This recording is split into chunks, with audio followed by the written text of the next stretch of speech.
Good morning students. आज हम chapter 4 drought के क्वेश्चन आंसर डिस्कस करेंगे। देखिए question number 1, many a time Gafur was forgiven by the landlord Y.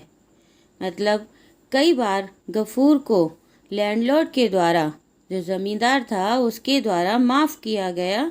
Y, क्यों?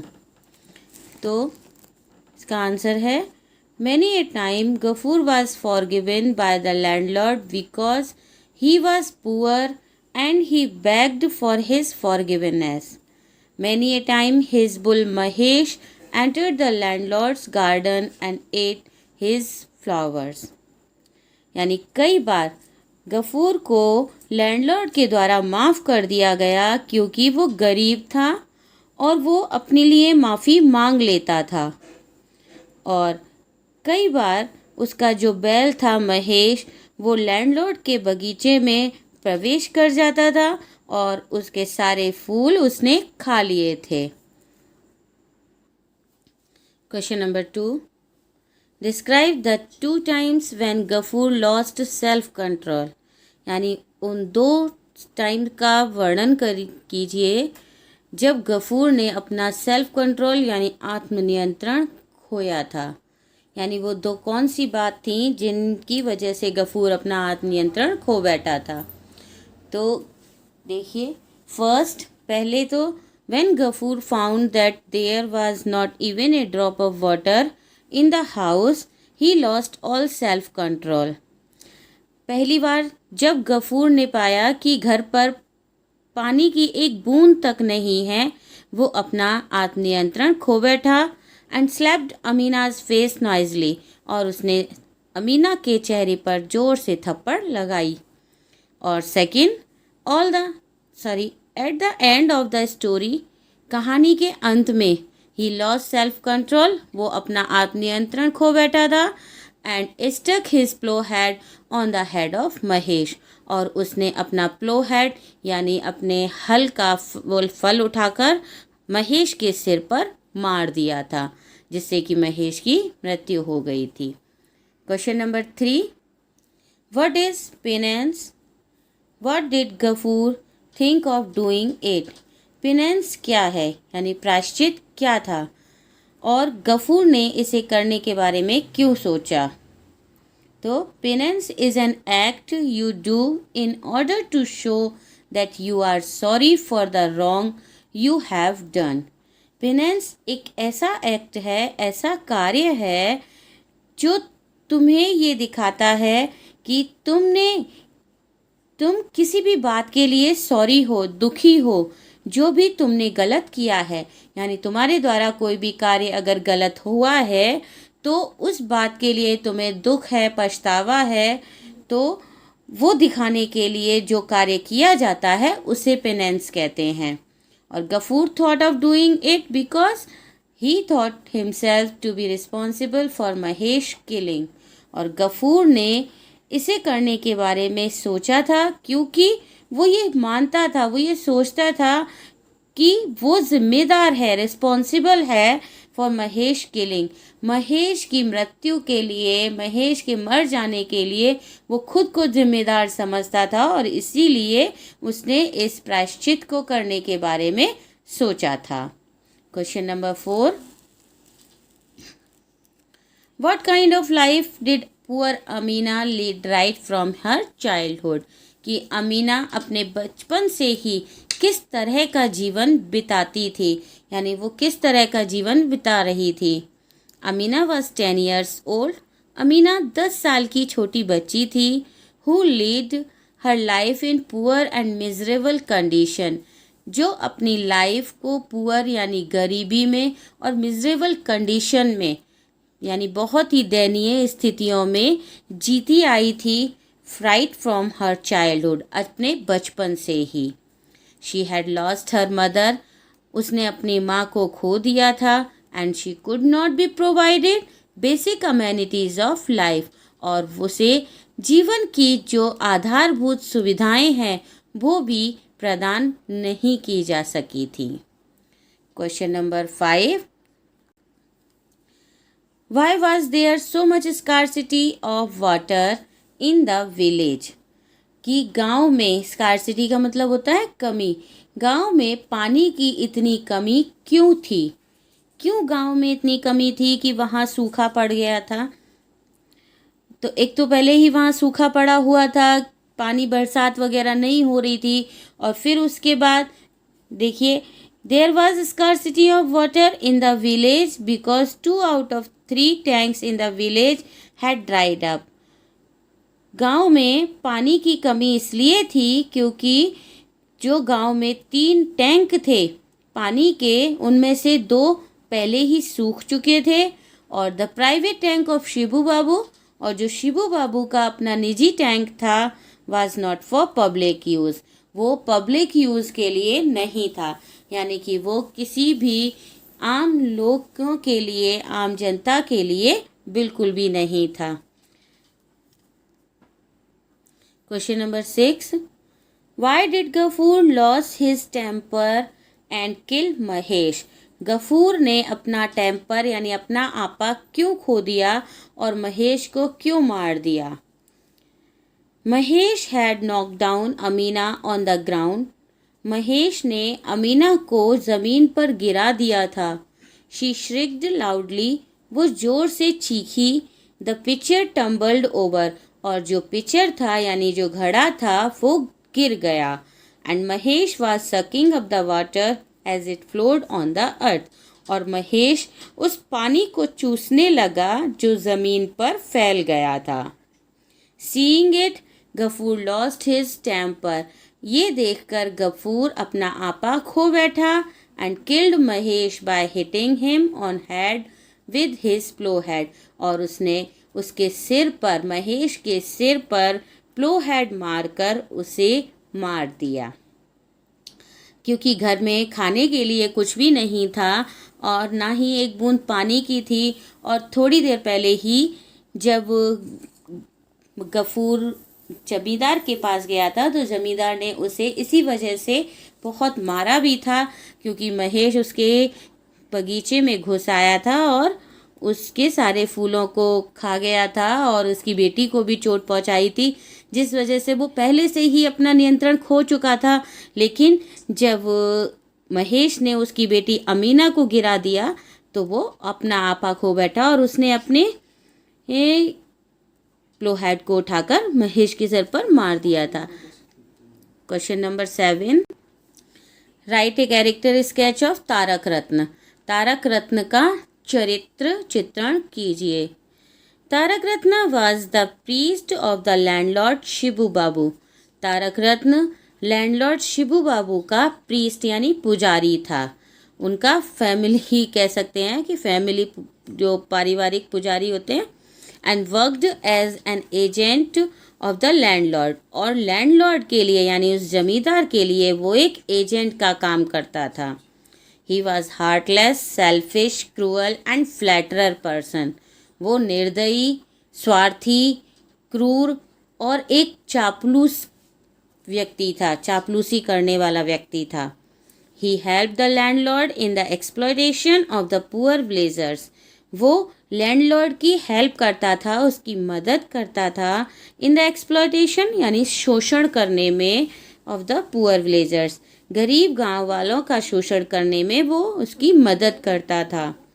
ही shows sympathy to the bull's condition. उस बैल की कंडीशन के प्रति यानी उसकी स्थिति के लिए सिंपैथी, सहानुभूति दिखाता था। But refuses to lend any straw for the bull, लेकिन उसने उसे बिल्कुल भी भूसा देने से मना कर दिया था। Question number 8, draw the character sketch of Gafur, यानी गफूर का चरित्र चित्रण कीजिए। Gafur a poor weaver lives with his motherless daughter Amina. Gafur एक गरीब जुलाहा जो अपनी बेटी, माँ के बिना जो उसकी बेटी थी उसके साथ रहता था। Gafur is the matchless and major character of the story. Gafur इस कहानी का, ये जो कहानी थी ड्रॉट, इस कहानी का मेजर और मैचलेस यानी अतुलनीय और बहुत ही मुख्य पात्र था। ही इज़ हार्ड वर्किंग, वो बहुत ही हार्ड वर्किंग यानी मेहनती, ऑनेस्ट ईमानदार, फ्रैंक इन स्पीच यानी जो बोलने में स्वतंत्रता रखते हैं ऐसा, एंड इमोशनल मैन और बहुत ही भावनात्मक व्यक्ति था। But sometimes he lose his temper, लेकिन कभी कभी वो अपना आपा खो देता था। He loves his bull Mahesh as his son, वो अपने बैल महेश को भी अपने बेटे की तरह प्यार करता था। Though he has to beg rice water from his neighbors to feed it, यद्यपि उसे राइस वाटर यानी कि चावल का पानी अपने पड़ोसियों से मांगना पड़ता था, टू फीड इट उसे खिलाने के लिए। He doesn't think of selling it in the cattle market, फिर भी उसने कभी भी उसे कैटल मार्केट में बेचने के बारे में नहीं सोचा। He is a victim of circumstances, circumstances यानी परिस्थितियाँ, विक्टिम का मतलब होता है शिकार, वो परिस्थितियों का शिकार था। which at times compel him to behave angrily, जो उसे कभी कभी मजबूर कर देता था गुस्सा करने के लिए, यानी गुस्से जैसा व्यवहार करने के लिए उसे मजबूर कर देता था। But he is not cruel, लेकिन वो निर्दयी नहीं था, क्रूर नहीं था। He slaps her daughter for not getting anything to eat and drink, और उसने अपनी बेटी को थप्पड़ मारा था क्योंकि उससे घर पर खाने के लिए कुछ भी नहीं था, खाने या पीने के लिए कुछ भी नहीं था। But the next moment he filled with remorse for behaving like that, लेकिन अगले ही पल उसे अपने इस व्यवहार के लिए बहुत अधिक पछतावा हुआ। He loves his daughter more than anything else, और वो अपनी बेटी को किसी और चीज से कहीं अधिक प्यार करता था। Who was Amina? Why did Ghafoor slapped her? Amina कौन थी और गफूर ने उसे स्लैप्ड यानी थप्पड़ क्यों मारा? तो Amina was 10 years old, motherless daughter of Ghafoor. Amina Ghafoor की बिन माँ की 10 साल की बेटी थी। She was affectionate, dutiful, quiet and hard working girl, वो बहुत ही स्नेही, कर्तव्यनिष्ठ, शांत और बहुत ही मेहनती लड़की थी। Gafur found that there was not a drop of water in the house, he lost his temper and slapped him. जब गफूर ने ये देखा कि घर पर पानी की एक भी बूंद नहीं थी, यानी गफूर को घर पर पानी की एक बूंद भी नहीं मिली, तो वो अपना आपा खो बैठा और उसने अमीना को थप्पड़ मार दिया। Next question, describe the attitude of Shibu Babu towards the villagers. Shibu Babu का गांव वालों के प्रति जो व्यवहार था उसका वर्णन कीजिए। शिबू बाबू was the landlord of the village Kashipur. Shibu बाबू काशीपुर गांव के लैंडलॉर्ड जमींदार थे। His cruel attitude towards the villagers represents the cruel attitude of the landlords in the contemporary society। उनका जो क्रूअल एटीट्यूड था यानी जो निर्दयी बर्ताव था, वो उन गांव वालों के प्रति वो रिप्रेजेंट करता है, दर्शाता है उनके उस निर्दयी वर्ताव को, जो उस समय कंटेम्प्रेरी सोसाइटी, जो उस समय के तत्कालीन समाज में जमींदारों के द्वारा किया जाता था या जमींदारों का होता था। Most of the villagers were the sharecroppers of Shibu Babu. अधिकतर गांव वाले शिबू बाबू के शेयर क्रॉपर्स थे। शेयर क्रॉपर्स का मतलब होता है जो फसल में हिस्सेदार होते हैं, उन्हें कहते हैं sharecroppers. They had to pay him 1 part of their crop every year. उन्हें हर साल अपनी फसल का एक हिस्सा उन्हें चुकाना पड़ता था। किसको? शिबू बाबू को। During the condition of drought, the villagers had to bear the beating and torture of the landlord। और कंडीशन ऑफ ड्रॉट यानी कि जो सूखे की स्थिति थी उस समय, उस दौरान भी गांव वालों को उसकी बीटिंग यानी उसकी पिटाई और उसका टॉर्चर यानी जो शोषण वो करता था, जो क्या कहेंगे कि अत्याचार कहो या जो प्रताड़ना कहो, उन गांव वालों को जो वो करता था लैंडलॉर्ड, उस सबको उन्हें बियर करना पड़ता था यानी सहन करना पड़ता था।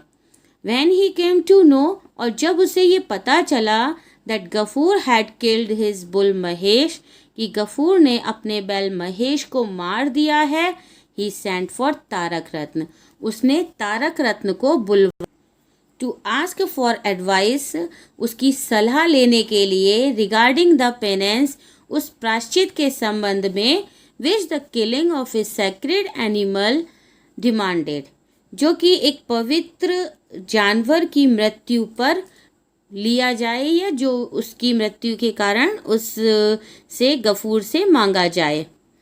His bad behavior towards the villagers was one of the causes of their sorrows and sufferings.